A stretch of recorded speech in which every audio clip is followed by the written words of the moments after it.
Česká televize uvádí anglický seriál. Já jsem prasátko Pepa.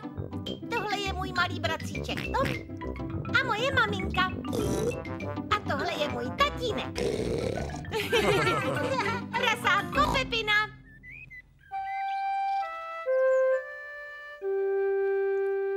Škytavka.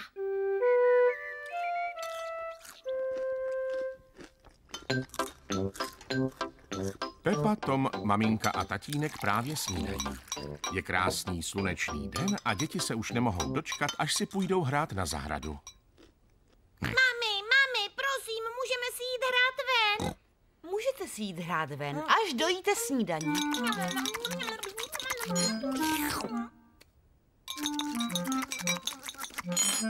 Tomáši, nepij ten džus tak rychle.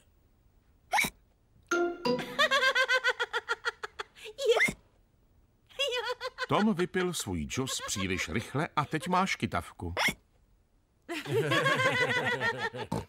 Už si můžeme jít hrát ven, mami. Dokud má Tom škytavku, tak ne. Ale on žádnou škytavku nemá, mami, viď, Tomíku?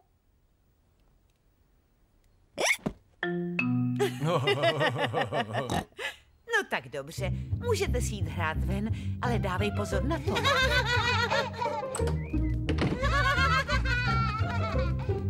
Děti si na zahradě hrají velice rády. Tomáši, já hodím míč a ty ho musíš chytit. Tomíku, přestaň už škytat. Tome, teď hoď míč zase ty mě a já ho musím chytit. Tomáši. Jemináčku, ta škytavka kazí dětem celou hru. Už vím, jak takovou škytavku vylečit. Musíš dělat to, co ti řeknu.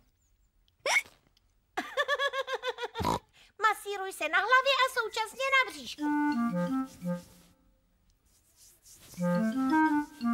Výborně, a škytavka je pryč.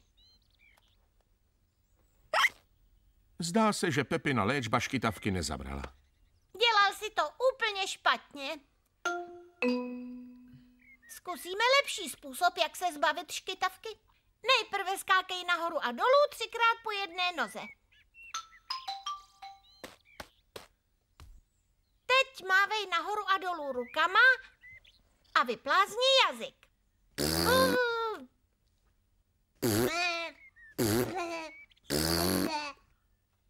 A teď zavři oči, zatoč se dokola. 3krát.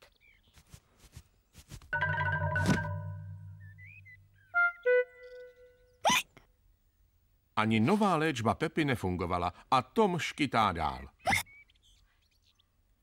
Už vím. K vyléčení škytavky se musíš něčeho hodně polekat.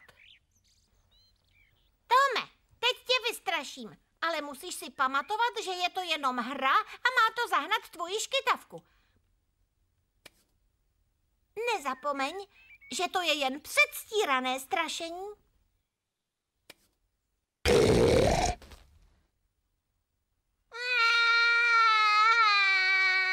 Pepi, s Tomem si nemůžeš hrát tak z hurta, je ještě maličký. Omlouvám se, mami. Snažila jsem se zastavit tu jeho škytavku. Tomova škytavka byla pryč. Tatínek právě nese 2 pohárky s džusem. Jestli to budeš pít tak moc rychle, dostaneš zase škytavku. Já už nejsem tak malá jako ty a můžu pít džus tak rychle, jak se mi zachce.